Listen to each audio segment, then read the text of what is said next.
This is an interview with Mrs. Johnnie M. Cunningham for the Birmingham Civil Rights Institute's Oral History Project. I'm Dr. Horace Hundley. Today's date is November 19th, 2008. Right. I got all of that right. Can you believe it? Yeah. I want to thank you for taking time out of your busy schedule, and welcome to the Institute. Okay. Yes, ma'am. Look, were you born in Birmingham or in Bessemer? I was born in Bessemer, Alabama. In Bessemer? On February 22nd in 1926. Oh, okay. Raised in Bessemer, Alabama. Raised in Bessemer. Went to Dunbar High School. Yeah. Okay. Did you have brothers and sisters? How many brothers? My mother had one child, and he was 4 years old.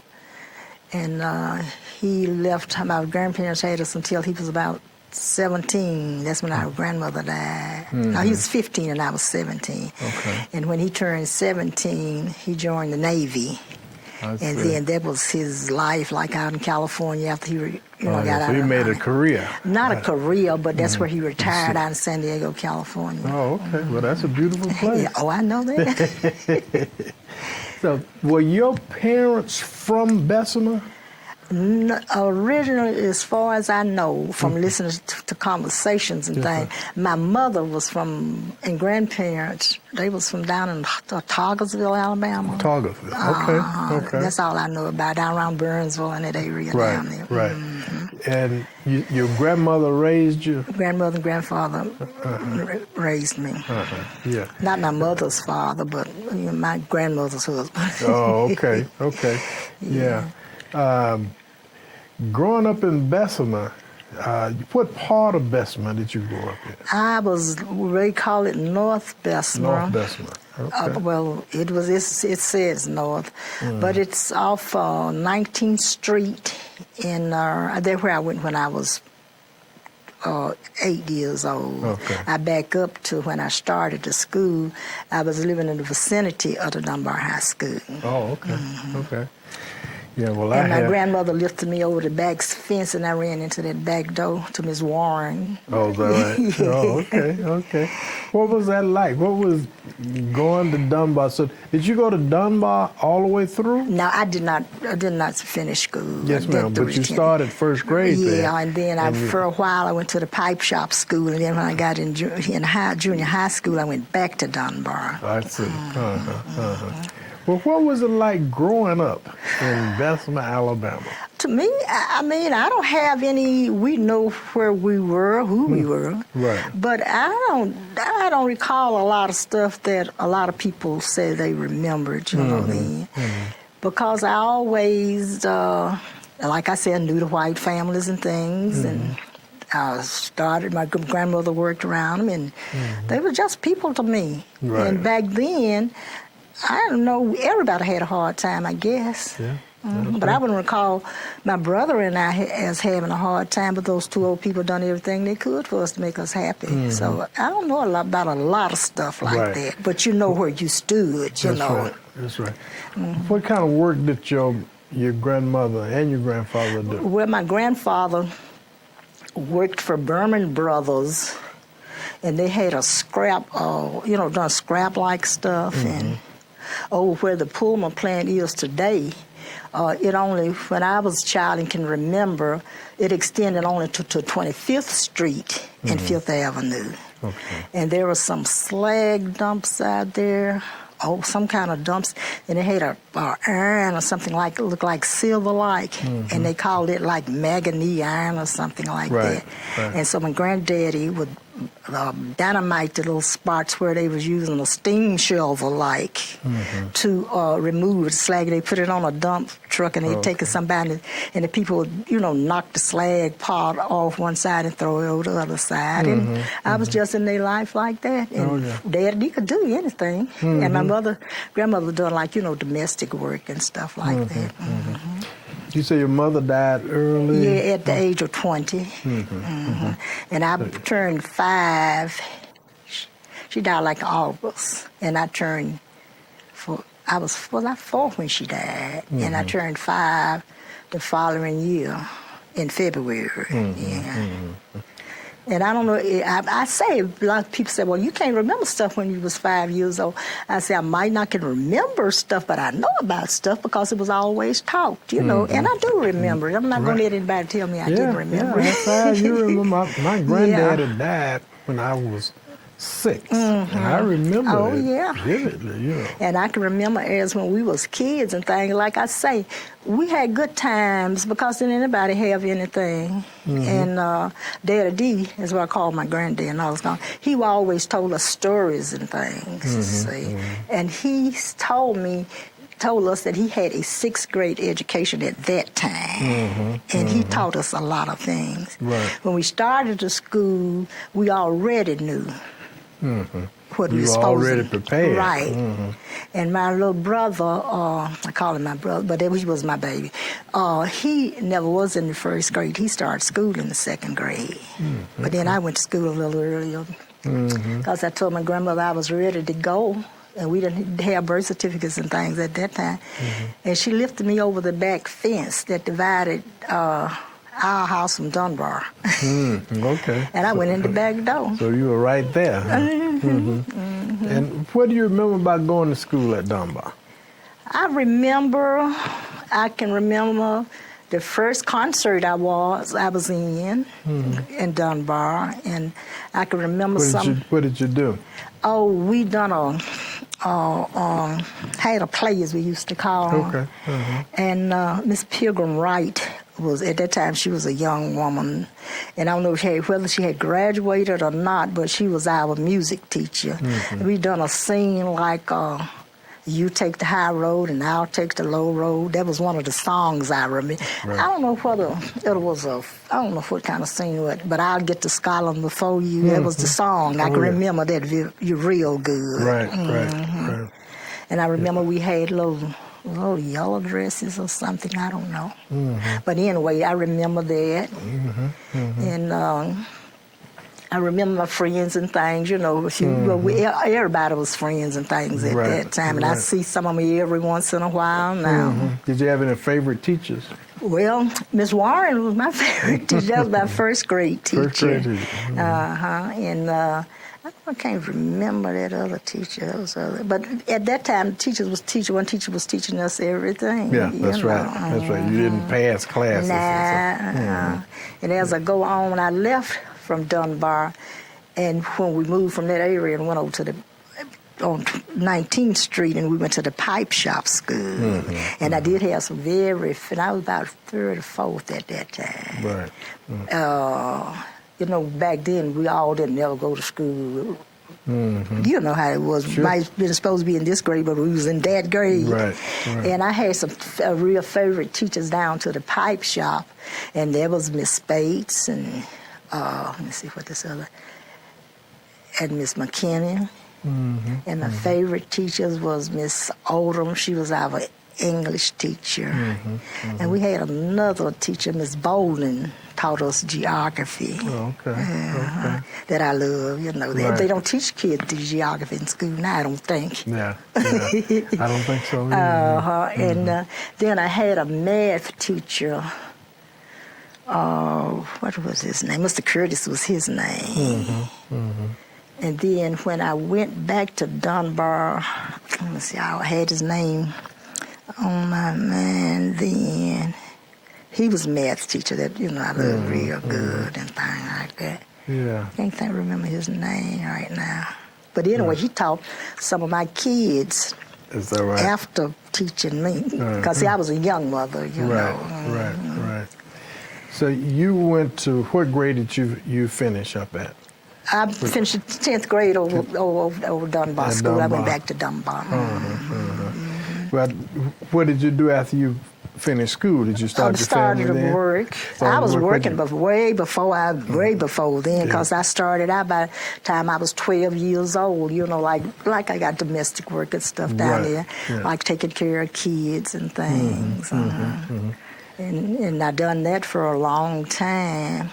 And then I used to go, like, on vacation. That's where I have traveled so much, you know, like going on vacation, working for a family, and I go on vacation with them.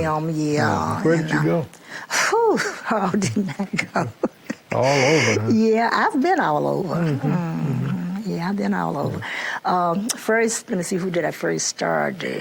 I done the little man-free boys up there when I was about 12. Well, the only thing I did in the summertime, when I was out of school, right. Then I would keep them and we'd go down to what they call Westlake Mall down there, and then we'll go over to the other mall for the rest of the day. And as I grew older... How did you get there? On the bus? Now, at that particular time, I wasn't busing in. just within walking Just walking distance.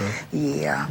And then as I grew older, then I done domestic work, like I say, up until I was 19, until 71 when I went to work at the university. But I had worked for some of the same families all these years, and we go to Florida and Gulf Shores and everywhere while the children were still. Yeah. And like I told them, that I had been all up and down that coast. And so the families treated you very well. Like I had gone... Well, this is skipping a little bit, but I had gone to California, visited. That was right after all the stuff we had here. And the guy asked me, "What are you gonna do? What are you all gonna do back there?" I might be going a little bit too. No, you can put. What are you all gonna do back there? I said, "We done what we need to do back there. We wasn't gonna tearing up Watts, and all that stuff like that." And then you have to go around, well, it'll get back to what I was saying, go around to the people's back door and all that stuff. I said, no, I didn't hear, never nobody ever told me, you got to go in my back door, and stuff like that. And I was treated nice because I always treated people nice. Right. And still at a young age, if I didn't like it, I didn't like it, So when you would go to Florida and Gulf Shores, usually on weekends? Or No. We'd be down the whole weeks and things, vacations and things. So, and some of my kids were small at that particular time, but where I lived was an area where there wasn't nothing but families and things, and you don't find those families anymore. And I had no problem in taking care of my kids because I was working to help take care of them. There was no need for me to sit down all day because that wasn't my bag. That's right, right. So did your children ever play with their children? Did you ever take them to the houses with them? My children spent whole months at the time over to Dr. Chase's, when they didn't have children, per se, but we would stay over there. Just like they go out to Jackson Hole, all Wyoming, all those areas out there. I take my children over there. They lived out on Rocky Ridge Road, like out there, with about 40 acres of Rocky Ridge off 280. Right. Yes. And I take them over there, and we spend the whole summer thing like over there.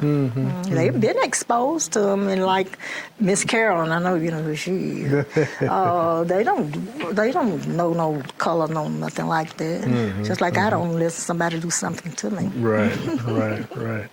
Were you ever involved in any of the struggles that were going on around here? Well, I was involved in it in a way. Yes, ma'am.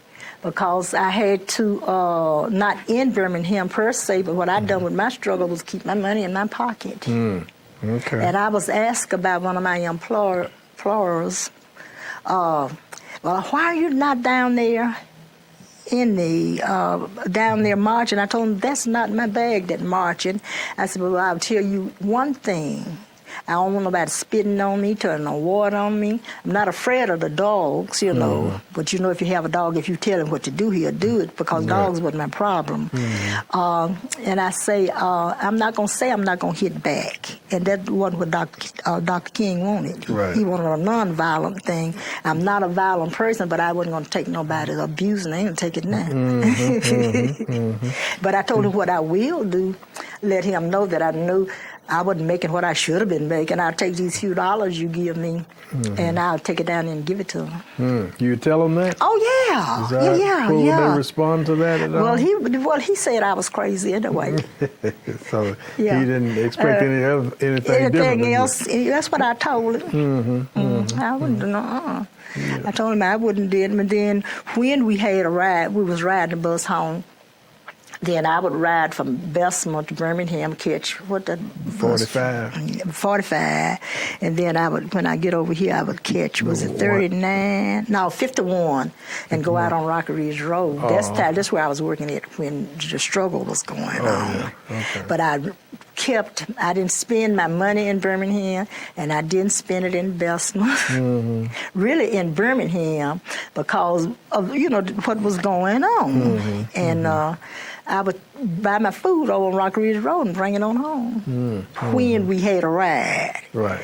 But then after Miss Park sat down, we all walked for 14 months. But I still went to work my Monday, Wednesdays, and Fridays. Oh, okay. Okay. Because we had some strong men. We do have some strong men. Oh, yes. Oh, yes. They would pick us up like we'd be out on the highway. They'd pick us up and bring us to Birmingham, and then somebody would take us on over, just like Miss Park's store. And then they would come there and pick us up and bring us back. We didn't have no problem with that. Right. Then we finally got somebody who would make a regular trip around there for us, Did you work every day? I worked like Monday, Wednesday. I worked every day, but not over the mountain. I had different people that I worked for. Families, good families. Okay. So then you started working at school, at UAB. Yeah, in 1971, I went to work at over to the university. Why did you decide to go over there? Because Richard was starting at school. My husband was a diabetic. I had 3 little granddaughters in St. Francis. My husband worked at the pipe shop, but at that particular time, I needed to work with all those children. Because by that time, all our children was grown up. Right. But we raised 6 grandchildren. Right. So you had to, feed some mouths. Well, it wasn't. Well, you know what? Where there are a lot of people, there's always a lot of food. That's right. And we didn't have fed mine, and everybody else has come along. So what did you do at UAB? I was in environmental services, and I was assistant to the supervisor. Matter of fact, I did her work, mine too. I did everybody else's. Right. It wasn't no problem with me. I liked it. You like you? I mean, I told them we sent out a survey asking why did we think our job was important. I told them why I thought mine was important. Because if any virus or anything got loose in the city, environmental service was going to be responsible for that. And the doctors couldn't do what I do. I could do what the nurses couldn't do what I do. Couldn't do what the doctors What did do. you actually do? What was your job? Well, actually, I've done it in the beginning. I started off doing bids, and different stuff like that. And then after regular thing that environmental services do. And after that, I was sent over to when they built the diabetes hospital. I was sent over there with a group of 7 people, and then that was my job until I retired. Right. Overseeing everything over there and helping with the work. What did my daughter? My job description said assist the supervisor. I had a supervisor for about 8 hours a week. But then I had to do all the paperwork and stuff like that. Right. And I assisted with the work and see to the work being done. And I used to tell them, if you don't do it, it's going to fall on my shoulder, but we got to do it. I never had a problem. Right. Because that was a job, too, and I was glad it helped me. Because Richard went to school over there for 2 years, after I had started to work over there. Matter of fact, I started in 71, and then he graduated in 70. Okay. On the 1st of 71, I started over there. And it was all right with me. I met a lot of good friends, made a lot of friends and everything over there. Did you and your family ever consider leaving Alabama? No. But you say you had a brother that was in California. My brother, well, he was in the Navy. That was just my brother and I. I thought you meant my children, my husband and thing. Nah. Yeah. It was all right. Yeah. So did you ever visit him in California? Oh, yeah. I went out there over 50 years. Is that right? So how was that? In San Diego? Well, like I told them, I went out there one time. When I first went there, it was just a little muddy hills and all that stuff like that. I didn't see any freeways, nothing like that, And I enjoyed out there, but it was discrimination everywhere you went. Yep. That's what I tell them, and I say that today. And that's true. That's still the case. Yeah. And I had met this guy. Went home with my brother and his wife, and I went out one night, and we had gone to where a bunch of chief petty officers and things were and everything. Okay. And then the lady walked up to me. She asked me, "Are you for real?" What does she mean by that? Oh, I'm gonna tell you in a minute. I said, "Meaning, you don't look like anybody from Alabama." Then it rang me because I was dressed, and she said, "You don't look like anybody from Alabama. No, do you act like I asked? Well, how do people from Alabama act?"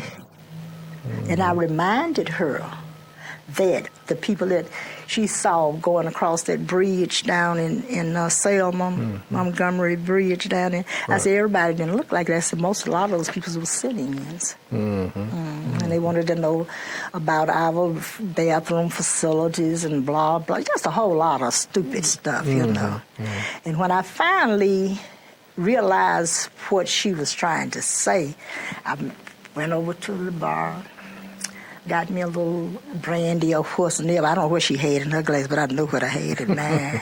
So I could walk over there and talk to her and throw my glass like she was throwing. And I told her that everybody in Alabama don't look like those people. And I said, you would never see me walking around looking like that. If I was going across the Petty Bridge, I bet you I would be dressed up like that, And a lot of people are sit-ins. Right. You know that. Yep. People have a tendency to sort of stereotype people from Alabama. But they didn't want to believe that I was from Alabama because what do people in Alabama look like? That's what I wanted to know.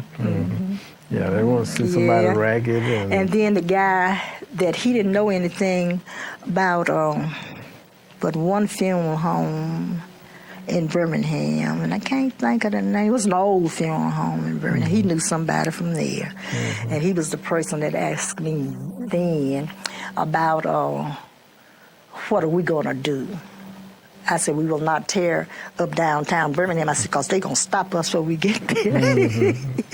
And I said, not like you guys done the Watts area out here. We had a big conversation because I was real up on all this stuff.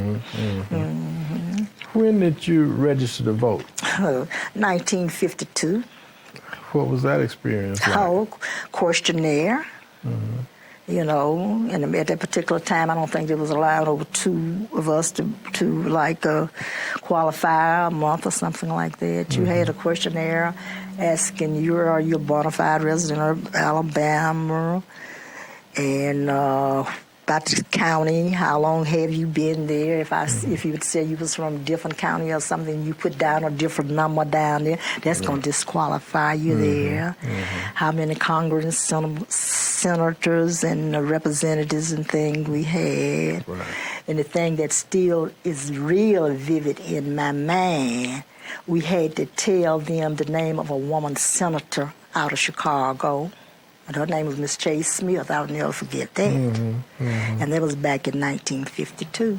And we paid poll tax. Did you pass the first time that you went down? I passed the first time. I can't say, I'll tell you later on that situation. Well, tell me about it. Tell me how did that, because they would have all kinds of different ways to disqualify folks. Yeah, that's what I'm saying now. If you didn't know, these answers they had down there, that's why they disqualified you. Yeah, but we knew. Right. Did you know Asbury Howard? Yes, I knew Asbury Howard and his father too. His father started the Bessemer Voters League. And they were very instrumental in getting people registered. Yeah, I know real well because they lived over in South Bessemer, as we call it. That's and we lived down over on the north side, down on this side here. Right. Mr. Howard, the older man, the senior, he became a state legislator. And did you participate in any of the campaigns? Well, mostly at that time, I did not. Well, I would go down every time we have a meeting, like to go to the churches, and stuff like that to see what we gonna do. I did that. Right. But I had to work, and I didn't have time. And then at that time, you would need transportation to get to and fro. Back and forth, that's right. And Mr. Cunningham also qualified in 1952. Did he? Yeah, okay. So you guys were carrying the banner then. Yeah, yeah. Now, were other folk in your neighborhood, was that a concerted effort? Well, we had a few in my neighborhood that did, but then the rest of them, they wasn't ready until the voter registrars. You know, the government sent those people out, you know, Right. to qualify. But I filled out my question there. Was that ever a question when you went to work about your voting? I had, where I was working at the laundry, where my two girlfriends, and I was like a self-service laundry. Then this one particular lady asked me, did I qualify to vote because I wanted to mix with, white people. I told them I've been mixing with them all my life. It wasn't no big deal with me, and it's still not a deal. Yeah. So she's questioning you about why. Why would a black person want to vote? Not because I wanted to, associate and be with them. Right. Because I always been proud of myself. Tell my children, you as good as the best and better than the rest. So that way, you don't have to worry about it. Not worry about a thing. And I think all of our parents. Yeah, I have a lot of, if you wanted to say, white friends. I have one particular lady now that when she came from Chattanooga, Tennessee, to start working at the hospital. We're still real good friends right today. Right. And so her son had this condo down in Biloxi, Mississippi, down there. We went down and spent weeks at a time down there. I still do. Well, how has Bessemer changed over? Bessemer changed a lot. Yeah, it was Bessemer, And I can remember a lot of things that went on and everything like that. Like what, for instance? Like I remember when a lot of stuff. I can even remember as a child, we had a slot machine right out there on 19th Street in the grocery store. Is that right? And then, the administrations and stuff, it have changed around and different incidents and things happen there, All that stuff is still in my mind. And I remember the day, when that somebody had mailed a bomb downtown Bessemer. That was like in 1970. It was 78 because it was the same year my husband had died down there. Right? And just a lot of stuff. Was the Klan active in Bessemer? Well, they were, but I never thought about no Klans. And there's people. Did you ever see them? Yeah, I never seen them. Yes, I did see. At one time, this was later on, there was a field out there off the highway in Bismarck that they had a meeting out there. And I remember the man in the drugstore asked me where I was going, and I was going back over where we had moved from, over there in that project on the north side. And to get some shoes, do something for me. Where you going this time of night? He asked me. He said that, you see them people out there? I said, those people attending to their business, and I got to attend to mine. When the bus came along, got on the bus and went on, did what I had to do, and come on back. And they was out there in the field, but it never bothered me because I still feel today, anybody hide your face to do anything, you no good. Never had no problem with them doing nothing to me or my family or nothing like that. They met in that same place?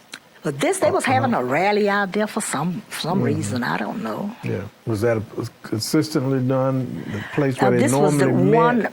This was one particular time that I remember them being out there. But I always heard my granddaddy talking about them, and stuff like that. You ever remember them coming through the neighborhood after one of those meetings or anything? Let me see. Where we lived, I ain't never seen them. Nobody coming through there now. Yeah, they never drove through there with never like in a parade or nothing. I don't remember anything. Like I said, I've seen them in the group I've seen them in. They was out there in that field having some type of rally and thing out there. Was that out on Superhighway, near Superhighway? That was just as you come under that first viaduct coming back this way, or the last viaduct going the opposite way. Yeah. Did you ever remember an organization called the Man Mill and Smelter Workers Union? I remember about the Was your granddaddy or your husband a member of a union? not until Jumbo went to work at the pipe shop. I remember my granddaddy talking about what they done to the people that belonged to the union and things like that. I can remember vividly him talking about stuff like that, you know. Because look like he told me one time, what did he tell me? Like your daddy told us so much of stuff that's still in my mind. They was talking back then. They was talking about the unions and what happened to the people that belonged to the unions and things like that. What did they say that happened to them? But they would beat the people up if they go into the mines or something like that. They would, you know, do something to stop them from coming out and all that stuff like that. Yeah. I remember that good. So did anybody in your family ever work in the mines? Nah. At pipe shop? And, no, my husband worked at the was a pipe roller. And and his stepfather, he was a pipe roller also. Okay. But mine didn't cross no picket line, if that's what you want to know. Yeah, right. They said, well, at one time the union did. That wasn't the way back union you was talking about. They wasn't going to give them this. They're going to lose the jobs, you know, and all that stuff. And he told them, well, I just have to lose mine because I have a family to think about, and I can't do nothing like that. But he wasn't going to do it anyway, though. That was some tough times in Bessemer with the union organization and stuff. But it was tough times all around with a lot of stuff. And that's where Mr. Howard was involved. He was involved very much. I remember Mr. Howard real good, you know. I met him once or twice. Sbury Howard was his name. I remember him. Yeah, but I've talked with his son. In fact, I've interviewed his son. Yeah, okay. But they was real instrumental. We have a lot of, you know, people, like I tell people all the time, you don't know what we know. You know. Right. And a lot of times what we know, if we keep it within and do, to me, that's what makes things work. Right. That's right. You don't have to always blab about, I did it, blah, blah, blah, you know. And like I told somebody, I know enough to write a book to put paid in place to shame. But I just, because some of this stuff is personal, some stuff I was trusted with. Exactly. And I'm not a backslider. You know, I was just thinking, talking about Asbury Howard, you know, he was attacked in Bessemer. Do you remember when that happened? I can remember when he was, but I can't. He was at the courthouse, and they attacked him. I know about it, but it's just not. I know he was, was attacked. Right. But since you brought it up, yes, I know he was attacked. Yeah. Yeah, do a lot. There was a lot of stuff that happened, Right, right. Yep, a lot of things happen all over. Oh yeah, this area. And Attorney Shores, he was at Dunbar, right. when I first, and he married Ms. Warren. I think his name was Al Warren, and he married one of the sisters and things. I remember all of that. Right. Was there? Did you know? I think he worked at Dunbar. His name was Huntley. That was way back then, he left and went to D.C. and he became an architect over there. But I think he either taught at Dunbar. This may have been after you. Yeah, maybe so. I had gone down to pipe shop to school or something like that. Yeah. But all my kids went to Dunbar School. Not all of them. From the Rod Richard Carroll, about 5 of them was the first grades and things, up to Dunbar. Because those other kids, I sent them up to St. Francis to sister them because it was a safe place for them while I was going to work. People would say that I thought they were too good, blah, blah. It wasn't that. I thought it was convenient for me. Convenient for you, And at that particular time, and they got some good training up there. Some of them used it and some of them didn't, but that was their, prerogative and thing. And like Richard and Yvonne, they first went to the Lutheran school, like when they was like 4 or 5 years old and stuff like that. But that was convenient for me. On my way at that particular time was I catching the bus. Yeah, up to 8th Avenue to catch the bus. I could drop them off this early in the morning. Somebody else could pick them up in the middle of the day. Where would you transfer when you'd ride the bus from Bessemer? From Bessemer. And Downtown Birmingham, and I usually would catch my bus. Where would I catch? 51 over, what's that? Cross 18th Street over there. By the theater. It was about the theater. The Alabama Theater? Alabama was at the Lyric, across from the Lyric Theater? What street? It was 18th Street. 18th Street was where the Lyric was, and then Alabama was down the street. But I would catch the bus like, let me see, going this way, and then we'd circle around and come back and go on over there. Yeah, that was, actually different places where people all along, would congregate to catch the bus to go across the mountain. I remember all those cold days, buddy. But I never did stop. They kept on going. Got to, like I tell the kids now, you got to do what you got to do. And when they come with complaints to me, even a little one, but you got to do what you got to do. That's right. And I said, you wait and see whether it's right or wrong, you know. Because if I said, well, if I was you, I wouldn't do that. But if your man said, well, my mama said, if I was you, I wouldn't do that. They're going to try it anyway. Some of them will, some of them will listen to you. That's right, exactly. That's what children will do. And see, I've been in a lot of children's lives. Because, like I said, I was raised a motherless child. In the area where we lived, it was about, I don't know how many families was there that the children didn't have mothers and things. I wasn't really the oldest of the children that didn't have the mothers, but Johnnie M was all the ones they went to. Yeah, and I have some of them still living today. Oh, yeah. Yeah, and I have this one particular friend, Frida Hall. She's in New York now. I talked with her just the other day. And Frida, she was a motherless child, and she come down. Her auntie brought her down from Chicago. And I loved Frida. Frida was a little petite, and she had rheumatic fever, very rheumatic fever. Right, yeah. And they had to do surgery on her over at the Children's Hospital over there. And she didn't have anybody to come see about her but Johnnie M. But I would do my Sundays to go to come visit with Frida. And when I went to visit her in New York, the lady said, well, you don't have to tell me who you are. She said, you Johnnie M. And I, like I said, I worked with the families and things, and I would bring clothes home. Right. And I've known Frida to take just a good suit or something. She at that time, she would cut out her paper pattern and redo the fabric, and all that stuff like that.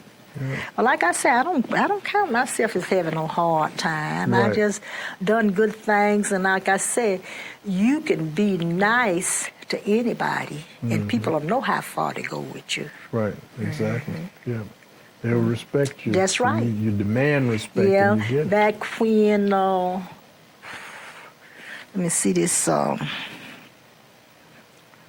Bob James and all those people come along. I used to have a lot of conversations with one of my employees about him.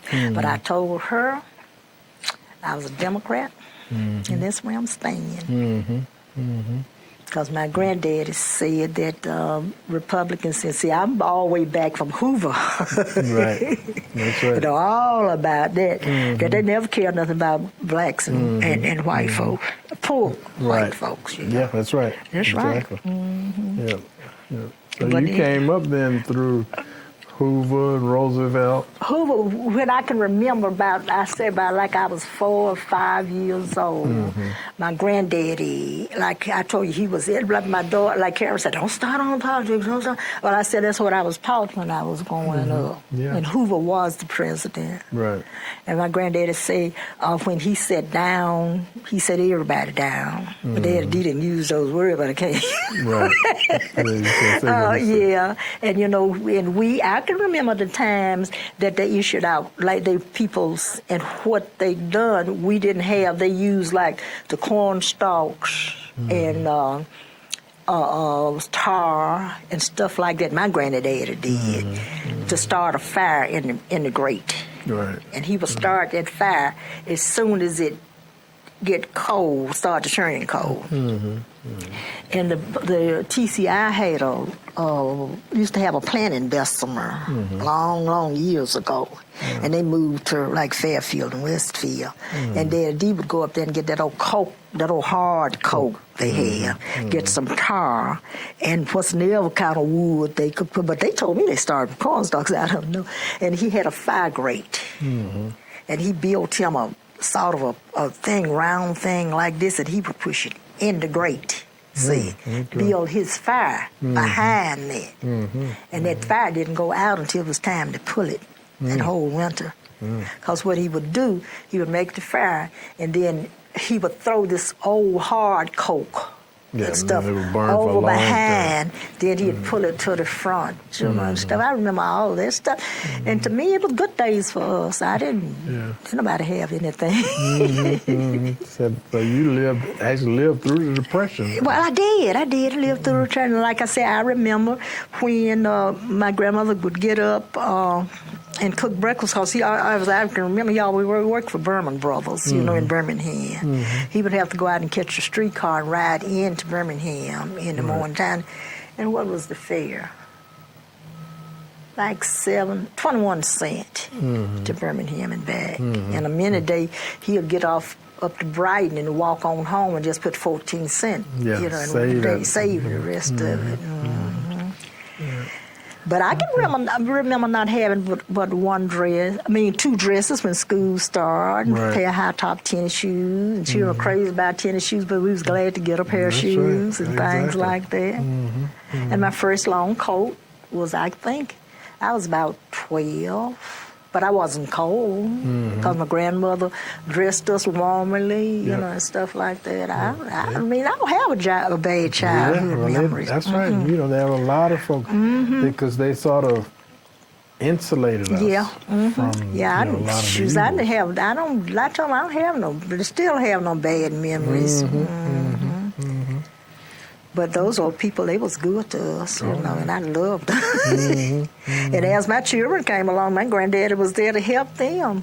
And Richard and them, they were smart kids. They was, when they started the school, they was ready. That's right.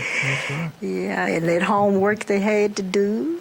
And my daddy would gather a bunch of children around you, and he would tell us stories, and he would teach us time. And kids today, they don't know timetables.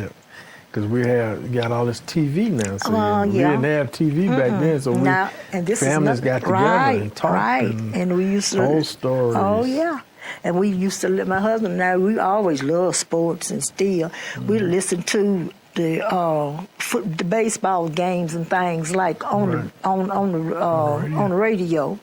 And when he had started working at the pipe shop, well, you know, California games is later than is later than ours. Well, it'd be about 11 o'clock or something. I said, man, you better go to sleep, because you got to go to work in the morning and stuff like that. We listen to the Shatter on the television, and then you listen long enough, you're going to see all of this stuff. That's right. And a lot of the stories people listen to, we listen to them on the radio.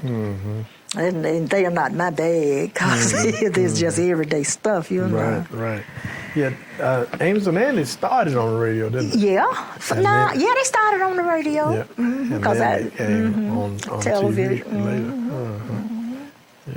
later. I used to listen to all, you know, we listened to stuff like that. And I think today, if the children if I thought the television stations and those people like that for putting all that stuff on the television. And we as viewers, if we would turn it off and not listen to it, or buy the products that's sponsoring it, that's what they wouldn't have it. Because some of the stuff I see, we're just flipping through, you know, And I had a little grandson, he's 14, and I didn't have no television, read down and read. And I went in there one day, I said, you don't watch that in my house. That's what you have to do. You don't watch that here. Now, you might can watch it anywhere else, but you don't watch that here, you know. And the other little grandson, his mother was, you know, she was there, and he told her, you can't do that in here. But they could dance and things. But he was used to being with my daughter and listen to spiritual songs and stuff like that. Right. And getting back to the times and things, I've known a lot, been through a lot, but the good outweighed the bad. Yeah. And I'm still looking forward to going on and helping out. That's right. And I can remember back, getting back to civil rights thing like then, if we would go home, just like we were going to work, you come home and you go in the store, you come out a package, they was going to take that package away from you. But then I decided I wasn't going to spend my money in Birmingham, and then I didn't do it. You'd always bypass Birmingham. Yeah, bypass back, right, right. But now I rode the bus every day through there, though, to and from until, the bus stop come on, right. till Miss Park sit down. All right. I've had good times. I mean, like my good times have outweighed my bad times. Yes, right. And I told you, I've traveled. I've been everywhere. Like the old sail people you tell about the old sailor tell the story about. I've been from coast to coast and pillar to post. Yeah. You have seen the world. Yeah, I've been in New York. I've been to California. My first trip to California was, and it was segregated out there at that time in 1948. Was the December 1948, and Tennessee was coming into town. I was catching the Greyhound bus to play Alabama. Oh, is that I remember right? it real good, yeah. And I went out there then, and it wasn't the San Diego it is today. Yeah. No. And by the way, my brother was the first. This is what my nephews tell me: the first black cement truck driver. That spreaded that cement on the roads out there. When I first went out there, it wasn't in the roads. All of that has been built up since then, yes, and now you wouldn't know it. No, well, when I comparison. haven't been there since. When did I go to bed? I've been there since my brother passed. I've been there 2000, 2001 or something like that. Let me see. I think I may have been there in 2000. My son lives in Los Angeles. Does he? I was in Los Angeles. I have a lot of friends in Los Angeles. My husband have cousins and things. As a matter of fact, I have a nephew that lives in Compton now. I've been all to see when I go to San Diego. Then I'll catch the bus and I'll ride up to Los Angeles, spend 2 or 3 days on there. I don't like flying. Where did I don't like to fly out of? I've never really caught a flight out of Los Angeles. Is that right? Right. I would always go from San Diego to Los Angeles, get the bus and come back. And leave. Leave there. And where that 5, and I think it's 105 or something like that, where what's his name's son was killed. Bill Cosby. Bill Cosby's son was killed. I know exactly where that spot, because that's the entrance you're getting back on the San Diego freeway coming back. Right. Yeah. Well, you know about it. Oh, yeah. And I had privilege to go to, when did I go? 204 or something. I believe it was 204, I believe. I went to the Bahamas for my first time. Okay. To Nassau? Yeah, and I had privilege when I go to Detroit. See, we had a club, a social and saving club, and we went to different places like for things, and then I had my foster family that we clung to. When we have family reunion, we go to different states and things, and went to I think the last 2 times we was in Detroit, where it's about 30 minutes out of Detroit. We went to Canada on the boat, and been all of Las Vegas. First trip when we started leaving, we went down to Atlanta to the underground and stayed down there, when we would go on trips. Right. Then we left there and started going to New Orleans. Okay. And I don't know how many, we'd go every other month or something. We had a nice group of ladies, we all grew up together. Well, I know that must have been fun. Yeah, it was fun. Yeah, and then after we stopped going to New Orleans, then we decided we're going to book us a flight and go to Las Vegas. But we had a lot of fun, doing stuff like that with a group of people and thing. And I never had to worry about the children, because there was always somebody there to take care of them. Right. Yeah. That's good. But I done the best I could with them and taught them the best I could. Yes, well, you've done a good job. That's And like I pretty tell everybody, me myself, I'm as Johnnie M. Cunningham as much as anybody else is. I might come to your house and do your work, but still, I'm Miss Cunningham. Same thing. That's You're right. all a human being. That's right.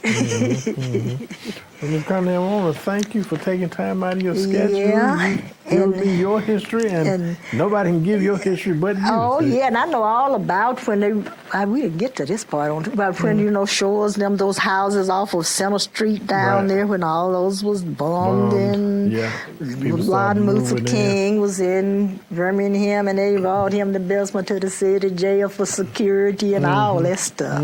See, I kept up with all that stuff. That was all during your time. And he is right up in here. Oh, yeah. That's right. That's right. You can tell it's up there. Oh, absolutely. Absolutely.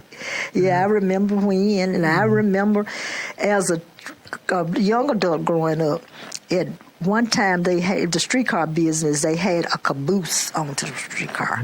You paid this man your fare up here, and you would go get in that car behind. Sometimes he was so low down, he'd pull on off and leave you, And then I remember the boards and things and all that stuff like that. And I remember when after the 14 months they started the bus back, I had gone up there in midfield, and I had my oldest daughter with me, and I was tired this day. And they had moved the boards and things. And I was standing, I ain't got no business standing up here. She said, Mama, do you know what I'm doing? What you doing? I said, I'm going up here to sit down. Sure did. I went right on up there and sat down. But now I tell you what, my preference is not sitting at the front of the bus now. I like to sit maybe to center part. And when they started back after I started working, I would go to the rear because I'm crocheting, and stuff like get me a good seat back there and stuff like that. It was convenient for you. Convenient for me. And then I didn't start to drive until I was 45. Is that right? Bought my first car when I went to work at the over the university with a credit union. Got me a car. And now I'm you could get around then. Still driving a little 1987 Nova. Is that right? But I don't try driving only like I told her, Mama, you can't. I say, if it was an emergency, Mama, go straight to the University Hospital if I had to, But I only go to the store and to church, and if I want to visit a family, an old friend, most of my close friends is gone. And I go to the foundry and to the thrift store and different stuff like that. And love to go to the grocery store because when I send the kids to buy, they don't buy what I need and what I want to cook with, like I'm gonna do my Thanksgiving dinner and stuff, and they come up with all kinds. I said, no, just take me to the store. So you know what you need. And I still enjoy cooking and enjoy feeding people. You can come out the street and eat at my house. Yeah, I don't see, only person I see is the person that tried to do me harm, and I'm thinking it, because the coloring thing, it don't make no difference with me. Exactly. Yes, sir. And like I told him, I don't work for the doctor, the lawyer, the editor-in-chief, and everything else, so I know people.